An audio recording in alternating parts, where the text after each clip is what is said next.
जय श्री कृष्ण। राधे राधे। राधे सत्संग में सत्संग का रसपान करते सभी आत्मीय जनों, श्री वल्लभ की प्रेरणा से प्रेरित होकर राधे सत्संग में आज हम एक सुंदर प्रसंग देखे कि जिसमें संत आशीर्वाद का ऋण कैसा होता है।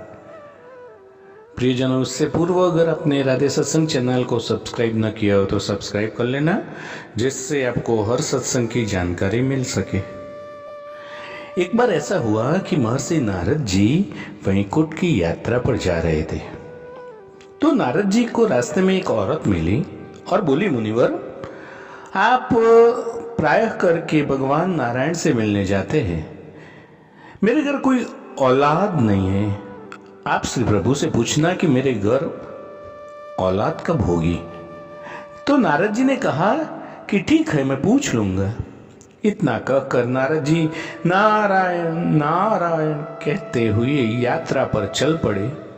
वैकुंठ पहुंचकर श्री नारायण जी ने नारद जी को कुशलता पूछी तो नारद जी बोले कि जब मैं आ रहा था तो रास्ते में एक औरत मिली जिसके घर कोई औलाद नहीं है। उसने मुझे आपसे पूछने को कहा है कि उसके घर पर औलाद कब होगी। नारायण बोले, तुम उस औरत को जाकर बोल देना कि उसकी किस्मत में औलाद का सुख नहीं है। नारद जी जब वापिस लौट रहे थे तो वह औरत बड़ी बेसब्री से नारद जी का इंतजार कर रही थी। औरत ने नारद जी से पूछा कि प्रभु नारायण ने क्या जवाब दिया। तो इस पर नारद जी ने कहा कि प्रभु ने कहा है कि आपके घर कोई औलाद होगी ही नहीं। यह सुनकर औरत दहाड़े मार मार कर रोने लगी। नारद जी चलते बने। कुछ समय बीत गया। गांव में एक संत आए, मधुकरी के लिए आए थे, और उस संत ने उसी औरत के घर के पास आवाज लगाई। संत की आवाज सुनकर वो बांझ औरत मधुकरी के लिए भोजन ले आई। दान पाकर संत ने उसे पुत्रवती होने का आशीर्वाद दे दिया, और जैसा उस संत ने कहा था वैसा ही हुआ। उस औरत के घर एक बेटा पैदा हुआ। उस औरत ने बेटे की खुशी में गरीबों में खाना बांटा, ढोल बजवाया। कुछ वर्षों बाद जब नारद जी पुनः वहां से गुजरे तो वह औरत कहने लगी, क्यों नारद जी, आप तो हर समय नारायण नारायण करते रहते हैं। आपने तो कहा था कि मेरे घर औलाद नहीं होगी, और ये देखो मेरा राजकुमार बेटा। फिर उस औरत ने उस संत के बारे में भी बताया। नारद जी को इस बात का जवाब चाहिए था कि ये कैसे हो गया। वो जल्दी जल्दी नारायण धाम की ओर गए और प्रभु से बात की कि आपने तो कहा था कि उस औरत के घर औलाद नहीं होगी।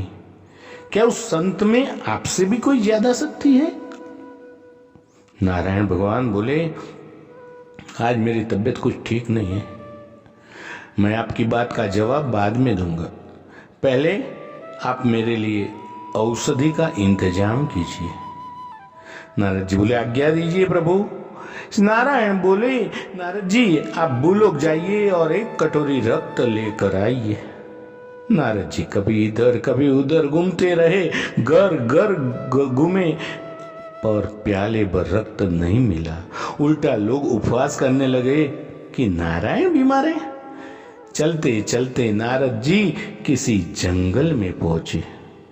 वहां पर वही संत मिले जिसने उस औरत को बेटे का आशीर्वाद दिया था। वो संत नारद जी को पहचानते थे। उन्होंने कहा, अरे नारद जी, आप इस जंगल में इस समय क्या कर रहे हैं? इस पर नारद जी ने जवाब दिया, मुझे प्रभु ने किसी इंसान का रक्त लाने को कहा है।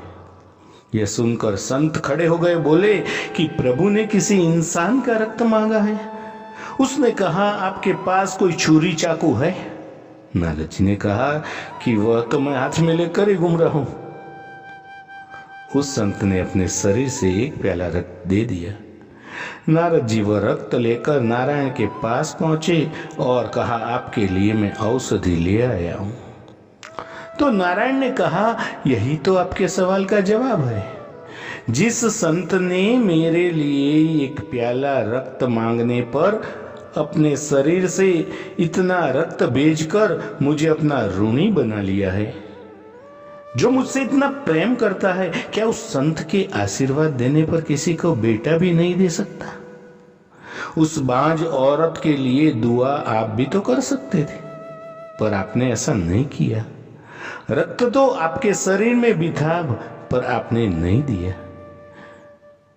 प्रियजनों, मनुष्य का भाग्य केवल प्रारब्ध से निर्मित नहीं होता, लेकिन सत्कर्म और आशीर्वाद से भी प्रभावित होता है।